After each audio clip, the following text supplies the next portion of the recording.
Hi, Book 2. Welcome to Jackie's Literary Corner. I am Jackie, and I think this is my first update of this month of June. And actually, when I'm done filming this, I will do my wrap-up for May. But I wanted to update you guys as well. So, let's talk about my current reading. Okay, so I have made a little progress on DODO. And right now you have our Tristan has to go back in time to Elizabethan England, and his encounter with the witch. Then Gracie, she's Irish, and it's just so it's very awkward and funny at the same time because like she sees how he's attractive and she won't let him put his clothes back on because for some reason when they time travel they literally lose their clothes, which is I think it's kind of funny, not in a like in more of a just it's probably really in kind of an it's funny awkward kind of way like but anyway, he's like, she's trying to, and she kind of responds to him the way that the woman from the Puritan era responded to Mel, which is just curious, kind of interested in what they got to say, a little not sure if they believe it, but also like, if you want my help as a witch, then you're gonna have to give me all the information. Of course, he's less willing to give information. He keeps saying it's classified, and I don't know why he thinks he can get away with saying it's classified, especially in a different time period where they probably don't even know what the term classified means.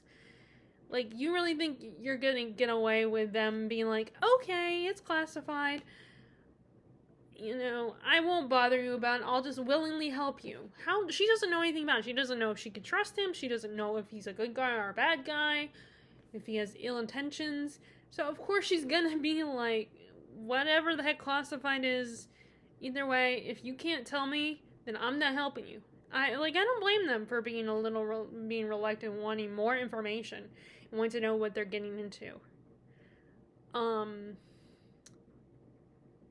And he's kind of struggling a little, like, it's his turn to be a little objectified and find himself in an uncomfortable situation where he has to deal with the past. Like, at one point he gets into a duel with another guy who's all like, you know, you bumped into me, how dare you, you need to apologize. And he's like, you know, Tristan's like, it was an accident, I'm sorry, you know, it's an accident, I didn't mean to.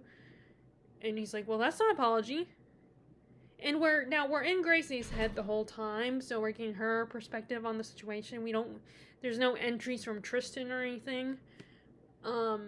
And I don't know if he's ever going to keep a diary, if we're going to get any diary entries from him. But I know he's, like, so she's observing all this. And so when we are in the Elizabethan England, it's her point of view and her thoughts on it. And then when we get back to the present where he travels back to the present, you know, we are with either Rebecca Oda, or we are back with, or we get the perspective of Mel. We get her thoughts on the situation. But he's, like, determined to learn sword fighting so that each time he goes back, he can kick this other guy's butt and everything, and, I actually personally would love to learn fencing. I think that would be a cool sport to learn, even if I don't ever use it, because, I mean, people don't sword fight anymore, but it'd be kind of cool to, something to learn how to do. I think it would be fun, but I am a very uncoordinated person, so I don't know if I could, but I would love to learn. It's also funny to see her reactions to, like, Tristan, of course, knows who Shakespeare is. Shakespeare is very famous today. And only a handful or a certain group of people know about Christopher Marlowe. Which I guess Kit is a nickname for Christopher Marlowe because in the sequel to Discovering Witches, I still don't remember. I was hoping I would by the time I filmed this video. But and I didn't think to look at the book, but that's when Diana and Matthew travel to the same time period, they refer to Marlowe as Kit also. So I guess that was his nickname back in the, that would be a nickname that his friends would call him. But anyway, yeah, so she thinks Marlowe is great. She loves his work. She talks about some of his, not when Trista first goes back in time, they don't mention Dr. Faustus. They mention another play that I don't remember what it's called by Marlowe. And then when he goes back the second time, that's when they bring up Dr. Faustus. But yeah, she is very dismissive of Shakespeare. And on top of that, she thinks, and I don't know if this is true or not. I'd be curious if this was true or if this was believed about Shakespeare, but she talks about how he's anti-Irish. And now, if any of you guys that watch my channel, if you're Shakespeare experts or at least know a lot about Shakespeare, maybe you can tell me if that's true or not. I mean, I know I could probably look it up myself to see if that's true, but but if anyone who knows about Shakespeare, if you want to know, if you know anything about that, know if it's true and Shakespeare was anti-Irish, or at least there was beliefs that he was, then maybe you can tell me if I haven't looked it up yet. But yeah, because they're talking about Romeo and Juliet, and she's very dismissive of that play, and on the one hand I'm like, yeah, it's not my favorite Shakespeare play, but I know it is beloved by a lot of people today. I mean, they've done there's 2 adaptations that I'm aware of, and people still they can remember. Of course, a lot of people can remember all of Shakespeare's most famous quotes in all his plays. And we study in school and everything, and it's not just about two teenagers falling in love. It's it's these 2 warring families and that are torn, and this couple is torn apart and everything. And also, so Cinema Therapy did a video on Baz Luhrmann's Shakespeare version of Romeo and Juliet, and they talked about how Shakespeare was not just, he wasn't ruining for these 2 kids necessarily. He was kind of cautioning.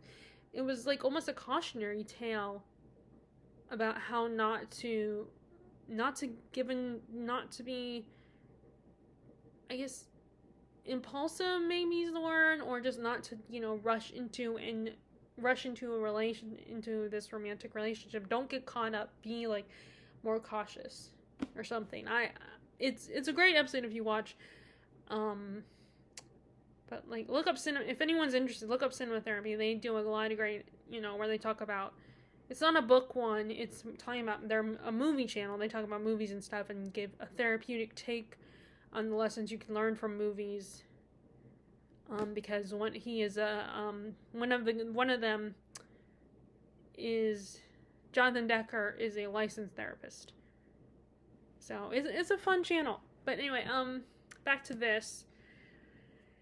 So anyway, she talks about, she said, because she thinks that she says that Shakespeare's anti-Irish, and the example that she gives that proves it is the Catholic priest in the story. He gives the kid, he gives, Romeo a poison to, or first he gives it to Juliet actually, and make it seem like she's dead. Fake her death, so that they could run away and everything, run away and be together. He was trying to help them out. So I don't think like I said, he could be anti-Irish. I don't know if Shakespeare is or not. I've never researched about Shakespeare or anything, and I think she gave another example about an Irish character that's not seen as looking good. But I don't know. But I have not heard, like I said, that he is. I've only heard that he is, possibly anti-Semitism, not against, he's against the Jewish community. So I've heard that one before, because there's characters like Shylock, but I don't know. And I wonder if we're misunderstanding Shakespeare and we're just assuming things at face value. in that we're interpreting some of these characters that represent, it's not because he's anti this or that, but more that, first of all, the society of that time period, how ignorant they were, and they were kind of going by stereotypes and false assumptions, and also that, like, maybe he made characters a certain way to make a point.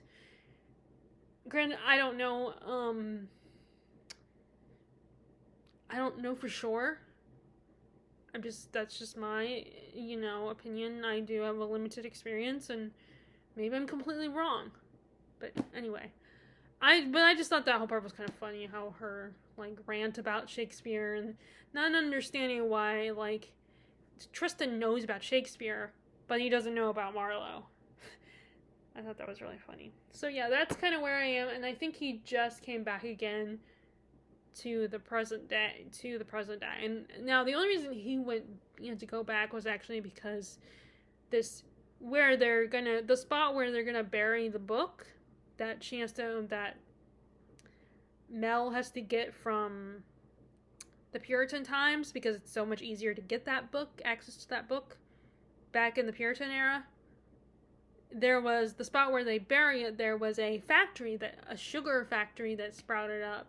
So now they're trying to make sure that doesn't happen. So that's why I used to travel to the Shakespearean time to, like, talk to the guy who was investing in having the building built, the factory built. So he has to go back and prevent that from happening. It's so interesting, especially. And then also they find out from their witch, which, by the way, I think her name, like, because her English name, Rebecca writes, like, actually it was not Rebecca, but another guy from the military shows up to help them out to make sure they get the work done and everything. He shows up and is writing memos and stuff, and writing, like, he does a PowerPoint to keep the information, keep everything updated on their experiment. And he refers to their witch, Erastus, as Arabeth, like I said, I can't pronounce her name, so he refers to her as Elizabeth. So maybe that's her English name, her English name of how to say her name. But anyway, so I'm just gonna call her Elizabeth, by the way. So Elizabeth does warn them that, they're gonna have to go back multiple times, and that, take different strands through time to make sure the things that they want to happen, and things to come through the timeline. So they have to go back quite a few times to, get things right. And of course, things are a little bit different each time they take a different strand. So it's just time travel is so confusing, but also fascinating. And I just, it's definitely easier to get into when it's done less of a, like, dumping ground of information. Like, when a book feels like it's mostly just dumping the information giving you the information, just dumping it into your lap, that's why I don't like it. And when I have a hard time getting to science fiction, and I would rather just watch a movie adaptation or a TV show adaptation. But when it's done in a way that makes it easy for me to comprehend, and it doesn't feel like I'm just getting all this information, so I'm like I said, I'm very picky with science fiction, and I have a hard time getting to it. Like, Children of Time, I think it was called, I had a hard time getting into that one, and I finally gave up, which for the person, I don't remember who it was, but which I apologize that I don't remember which one you told me. But I know someone commented saying that, they talk about how great Children of Time is and all that. And I was gonna try, but then it was it's just very confusing and hard to get into. But anyway, yeah, I love time travel stories. That's why I love time travel stories, because it's only a small portion of the book involves, like, time explaining the science. So I'm currently reading that. So that's how far I got in this one. I don't know when I'll pick it up again, but because I kind of have a plan for the summer, and I did just get a book added to it, because a friend of my parents got me a book because they knew I was a reader. And she really liked this book, West to the Giraffes or something it's called. Giraffes to the West. I don't know. I mean, I have it over there on my floor, but I don't want to, leave the screen and just, so yeah, I gotta read that. I'm gonna read that one and then, let the person know how I felt, that I appreciated it, and like once I'm done reading it, write a little note. So I feel like I should prioritize it now, because sometimes when people give me books, if people do, like my aunt, you guys know, my aunt gave me some books, and I'm not sure if I'm going to read one of them. There's one of them I'm not sure if I'm going to read, and that's Where the Crawdads Sing. I might read that one. I don't know. I'm still debating if I'm still interested in that one, so. But I am interested in the other book she got me. The German Girl, I think it's called. But anyway, so I also started reading Fireborne, and I'm enjoying it. It's been a while since I read a YA. I don't know if I might have read one earlier this year or attempted one. Oh, wait, duh, I read, the first book in the Legendborn trilogy, and that's considered a YA, I believe. And I enjoyed that, and I'm picky about my YA. It has to be a unique premise. And so far, or a premise that I just really enjoy. And, this is a revolution. So a revolution has, I mean, I know this is an older book, so you guys probably know what this is about, but I'll tell you anyway if you don't. But a revolution happened in this kingdom and the surviving heir of the people who, the royal family, the guy who started the revolution, who took over, Arturus, he killed the family. Most of them, anyway. Some of them you find out later got away. But the last remaining heir, the youngest, he keeps him alive, makes him watch his parents getting killed and the rest of his family. And the kid is put into an orphanage. But Arturus kind of forgets about the kid. And his birth name was Leo, but they call him, now he's called Lee. That's his new name. And he makes friends with this girl, Antigone, who her family was killed by his family. And he finds out later, and it kind of almost ruins their friendship, because they form a bit of a friendship bond, because they're both orphans, they both lost their families during the revolution. And I think he told her who he was. I'm not sure if he told her who he was or not, but told her. But I think she does know that he was part of the royal family at the time. And so as they got older, so Arturus allowed, so anyone could train to be a dragon rider and go to the war college. So when these two Annie and Lee are older teenagers, they get to go and they actually become, really good dragon riders. And they're both kind of the best. And but it's complicated and confusing because, like, she has feelings for him, and I think he has feelings for her too, but they're on opposite sides of this war, technically. Like, she is from a peasant class, and her family was killed by his family, so it makes it very confusing. And he also wants revenge for his family, because he still loves his family, even though maybe he's starting to realize that they were not good leaders, and that maybe they somewhat deserve to be punished, or not punished, but the consequences of their tyranny, and that maybe there are things he doesn't know that he was kept in the dark about.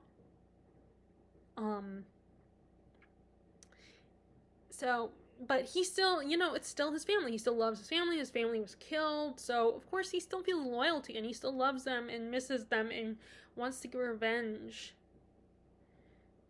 And meanwhile, they're training to get the top of the spot of first rider and commander-in-chief of the army.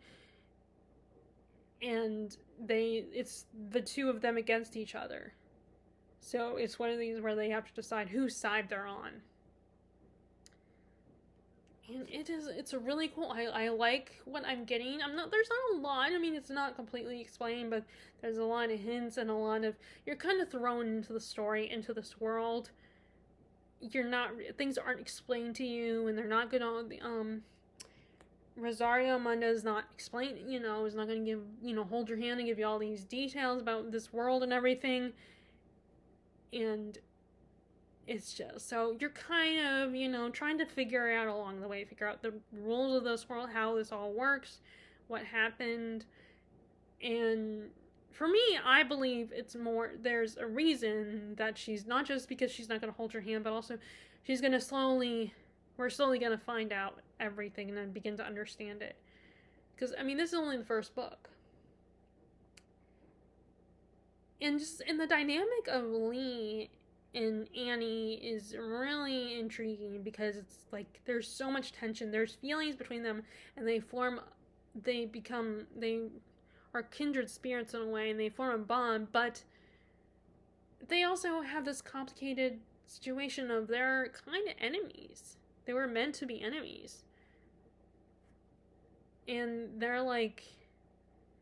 on opposite sides of the war. Like, he's the royal, the privileged royal, and then she's the peasant girl, and that had to work hard and had to deal with this abuse.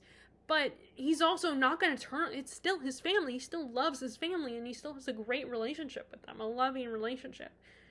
So it's, it's like,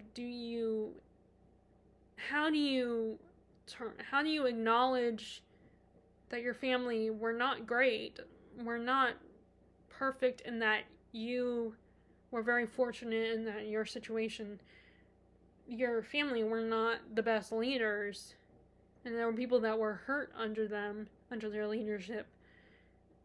How do you reconcile that, but still, love your family? Like, he doesn't want to turn his back on them, but then there's things that they did that makes people that aren't their family that would be like, how can you love these? Your family was terrible. How can you still forgive them for that? How can you still love them for that? Especially if you've seen what they have done and how how maybe we're better off. But are they? That's the big question. Are they better off? Like, did they just trade one tyranny for another? But we don't know that yet. Anyway, so far, I'm really liking this. I think it poses a lot of challenging questions, and it's not just a simple story, but a little bit more complex, and a little more dark of a story, and there's a lot more going there, there's a lot more going on under the surface, and hopefully I won't get sidetracked, and I will continue. I mean, I bought this book at Walmart, as you can see from there's a little sticker, and I would like to buy the next one, at least right now, because I'm enjoying this one, if it's at Walmart. If not, I'm going to have to get off, I'll probably get off at Thrift Books.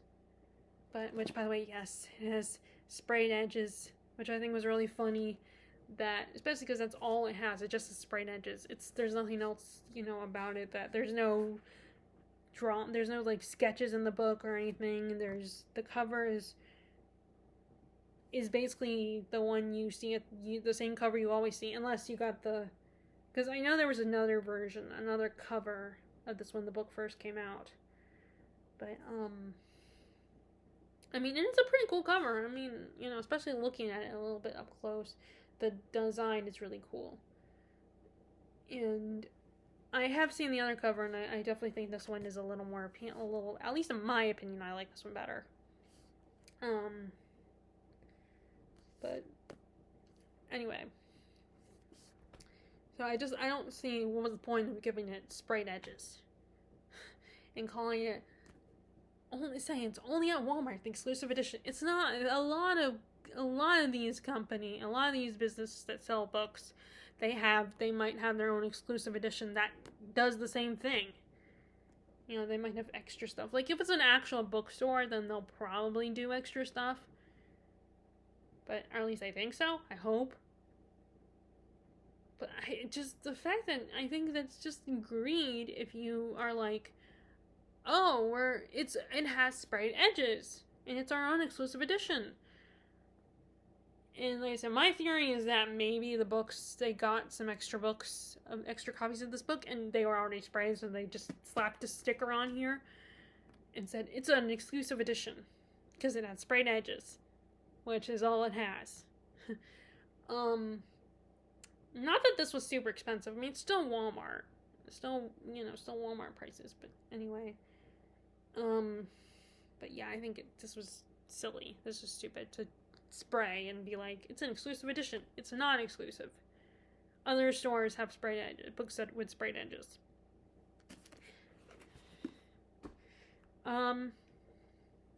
So I did finish Fireborne, so I will talk about that in my wrap up. Even though technically I finished it in the first day of June, it was mostly read in May, like the last week of May.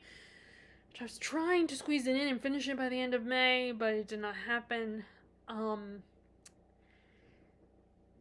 And that is, I guess that's really all I gotta talk about. Like, I'm still trying to decide what I want to read through that possibilities. And like I said, I just got a book added about giraffes. It was it's actually sounded really cool. It's the idea of, like, it's a fictionalized version of how these giraffes were brought from West Africa and brought to the United States. In that, how the history of that and how that happened, but it's done in a fictionalized way.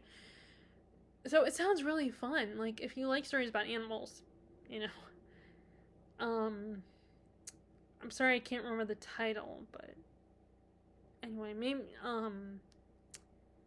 but if anyone's interested, you can ask me in the comments, and I'll look, I'll give you the title and my response if you're interested in the actual title of the book, or I might just post it on my description box. But anyway, so that is how my reading is going right now. I'm trying to do a dragon theme for June, but we will see if I will stick to it, because I do want to read another dragon book after this one. Flamefall or something. Like, it was my most recent, not my most recent, but one of the books I bought in May at Books A Million. That I want to read next. And I would like to read Priory of the Orange Tree, but that's going to take me a while. So I will get to that one. I just don't know when I'll start it again. But anyway, I hope your reading is going well. If you want to share what you're currently reading, I would love to hear what you're reading in the comments below. And I will talk to you all later. All right, bye.